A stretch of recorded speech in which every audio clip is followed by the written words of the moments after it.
Hey, it's morning musings with four keys, or maybe morning meanderings with four keys. I don't know what I'll call it, but it's with me, four keys. This song is really silly. It's me, four keys. I'm super silly. And I guess this is my podcast theme song. I don't know. Hey. And we're back. Mornings with four keys. We're meandering, we're musing. Episode 9, The Curses of the Cycle Breaker. Part 3, right? Um, I'm saying right like you know. I don't yes, you do know because you read it. If you're following along, we already started talking about the curses of the cycle breakers. And just to recap, because now we've gotten so far into the list that I should start recapping. Number 1 was loneliness. And the solution for loneliness was that we own it and we make it productive. We don't wallow in it, we do something good with it. And the second curse is pressure. Just soften under it. Also, name it, recognize who the pressure belongs to. If it doesn't belong to you, kick that shit out of here. You don't need it. Cycle curse number 3, as I see it, is grief. And it's a funny kind of grief, right? It's not the same kind of grief as what we experience when something is lost. Like we can't have it back. Like somebody dies, we lose a job, we lose a family member, we lose a friendship, we lose a relationship. Something that is gone that cannot be reclaimed, revisited, whatever. That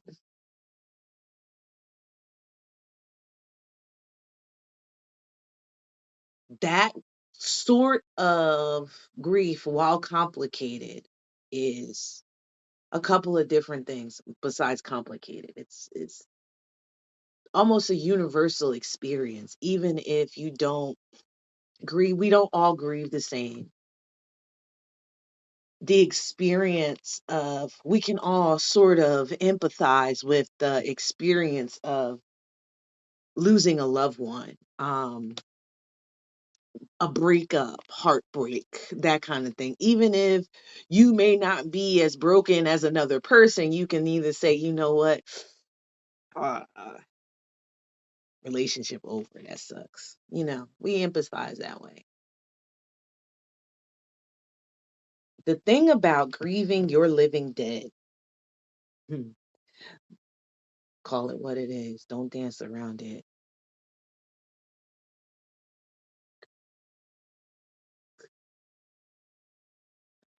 It's complicated because that shit is alive and ever evolving.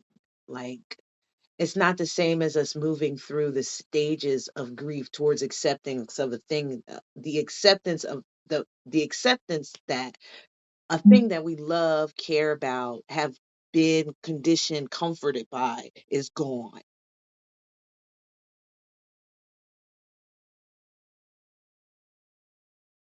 What if the thing that you're grieving isn't gone, right? That you have to still exist in the same space, in the same house, in the same job, community, in the same environment with, right? How it's almost never ending, right? When does acceptance come? Um, Here's the thing about the grief of the living dead and all its layers.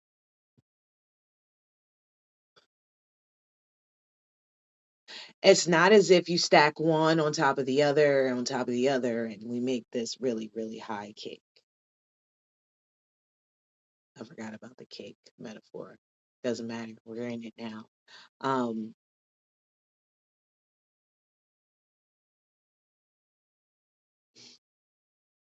talk about the layers first.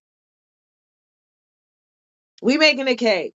The first layer is the revelation of the sudden insight idea, the spark, where you're like, I gotta do something different. Something's gotta change.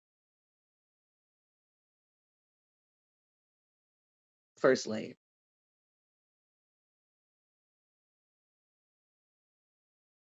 Now the first layer is the spark. The second layer is the something's gotta change. That's when we comp comprehend completely. That's the realization.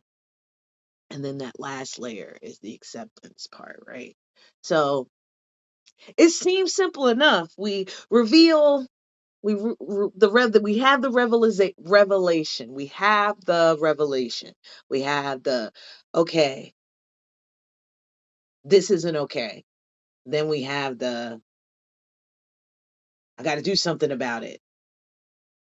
And then we have the thing that we do, right? The problem is that every time we have a new revelation, we have to make a new cake. It's not like a new layer on that realization. We have to start all over again. We have to begin the process anew.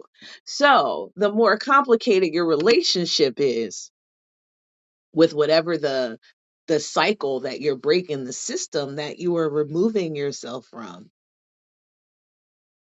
the more cakes you gonna have to make. I am up to my eyeballs in motherfucking cakes over here, up to my eyeballs in them, right?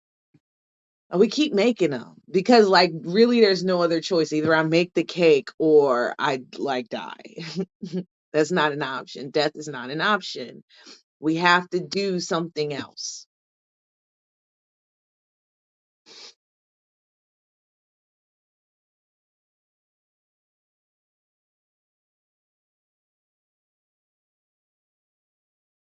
A change has to be made, and I'm willing to make it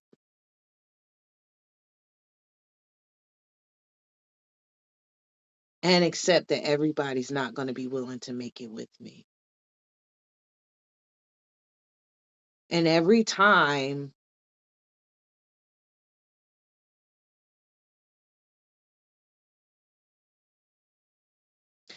there is progress, we get our hopes up for that resolution.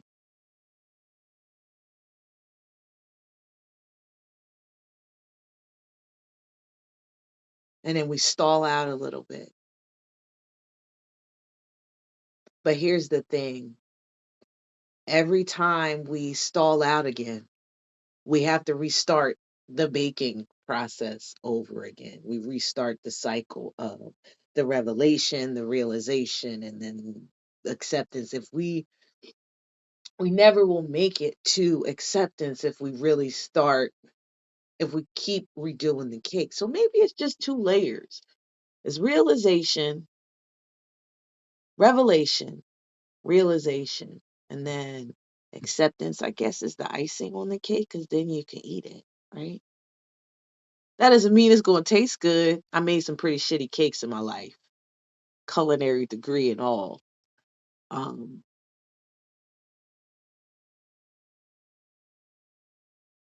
Bake your grief cakes. I'm baking mine. They don't taste good. It's not a fun experience, but it's necessary because you have to feel your feelings. That's a part of this experience of life is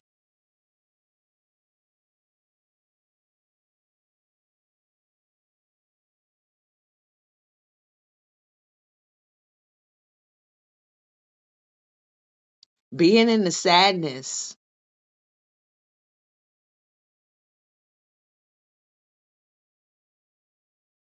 as much as you are in the glory.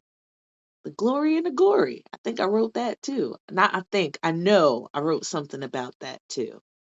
Um Being all in it. Because here's also the thing, if you feel the grief, you feel it, allow yourself to experience it safely with support. Um When you get over it, get through it, the celebration of it is a marvelous thing. The first morning when you wake up and you realize that that weight is not on your chest and on your shoulders,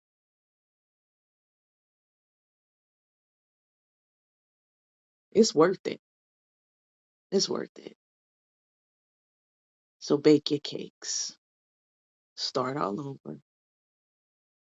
Bake your cakes though. Well, that's all I got for now. If you liked it, great. If not, that's cool too. Until next time, be well.